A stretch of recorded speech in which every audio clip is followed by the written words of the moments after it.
Welcome to Bindu Dhadwal Chemistry Lessons. Periodicity means the repetition of properties of the elements after certain gaps of atomic numbers.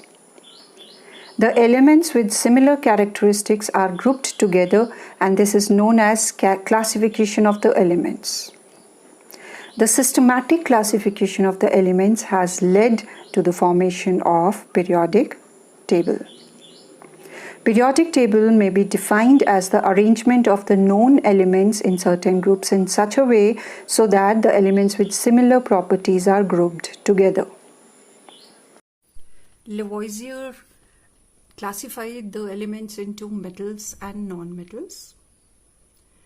Dobriner in 1817 made triads of elements having the similar properties. The elements were arranged in order of increasing atomic masses.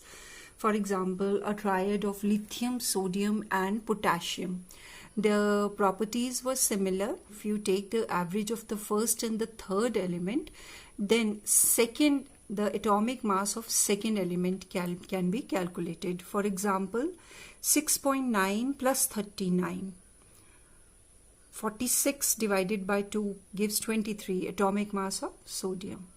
Similarly, triad of calcium, strontium and barium. So first plus third element, when you plus them and divide by 2, you get the atomic mass of the middle element.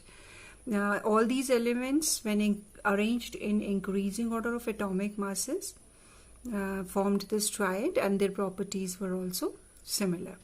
Similarly, triad of chlorine, bromine and iodine, these are the halogens. First and third element divided by 2, you get 80. Bromine, 79.9. But the limitation of this form of classification was that Dobriner could not arrange all the elements into triads, and very few elements were known at his time. Then after, though Dobriner did a commendable work, but it could not grab the attention of the scientists of his era. Then Newland in 1866 gave the law of octaves.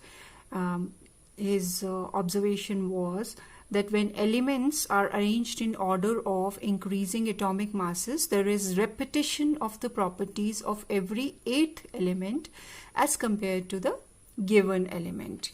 Those who are interested in music must have heard the notes sa, re, ga, ma, pa, dha, ni. And the eighth note is the same as the first one, sa. Similarly, in English, these notes are do, re, mi, fa, sol, la, ti, and then again do comes.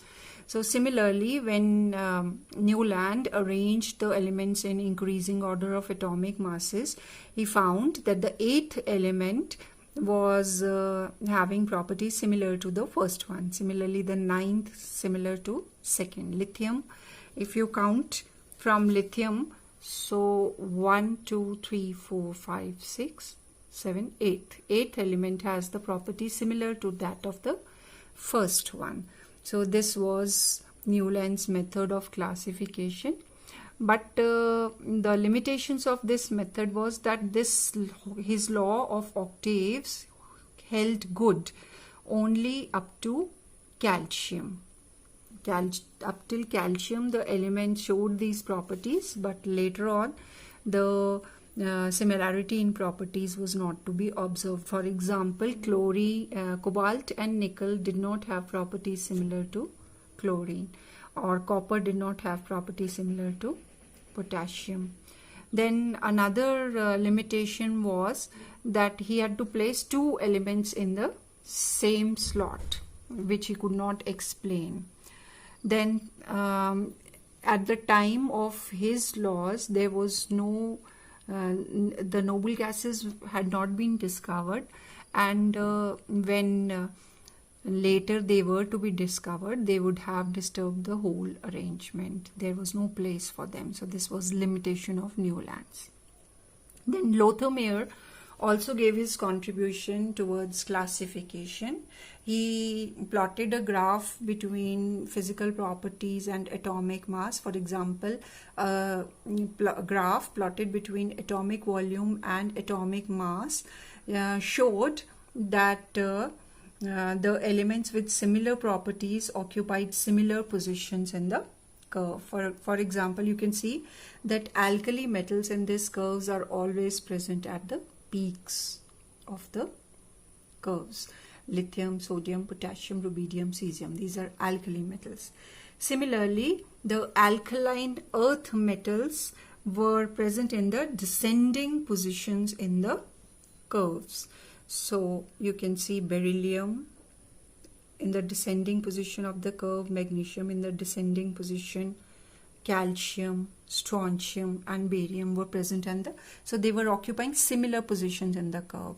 And then halogens occupied ascending positions, fluorine, then chlorine, then bromine, iodine occupied ascending positions in the curve. So this observation of Lothar pointed out to the fact that the physical properties of elements were proportional to the atomic masses, or there was a relation between physical properties of elements and atomic masses. Then Mendeleev made a significant contribution towards classification for elements. In 1869, Mendeleev also studied the properties of different elements and gave the statement that chemical properties of elements are a periodic function of their atomic masses. And when Mendeleev observed Lothar's work, then he gave a statement which is now known as the Mendeleev-Lothar periodic law, or simply Mendeleev's periodic law, which states that the physical and chemical properties of elements are a periodic function of the atomic masses. He also observed that the physical and chemical properties of elements get repeated or reoccur after certain definite intervals or periods. The similar properties came after a definite period, so these properties were called periodic properties. And Mendeleev arranged the elements in order of increasing atomic masses, and the table that was formed was called the periodic table. In Mendeleev's periodic table, the elements in a vertical column had similar properties, and this vertical row was called the group, and all the elements had the similar properties. So elements with similar characteristics were present in vertical rows called groups. The horizontal rows from left to right were known as periods. While arranging the elements in groups and periods, Mendeleev laid more stress on similar properties and made certain adjustments in the atomic masses. For example, while placing the elements, he placed argon with greater atomic mass than potassium. Argon 39.9, potassium 39.1. But still he placed argon before potassium because its properties resembled the properties of other noble gases.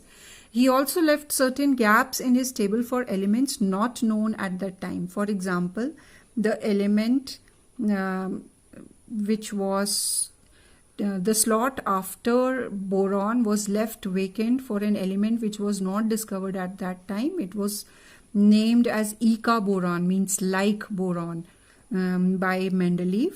And the next element was placed after that, keeping a seat vacant for Eka boron, which was later on discovered and found to be scandium. Similarly, gallium was not known at that time. Mendeleev predicted that there would be an element with properties like that of aluminium, and he named that element as Eka aluminium. And when gallium was discovered, it was found that Mendeleev was right. Similarly, he left a slot for germanium, which he called as Eka silicon. These elements were later discovered 20 years after Mendeleev had given his periodic table. for his contributions to the classification, Mendeleev is rightly called the father of the periodic table.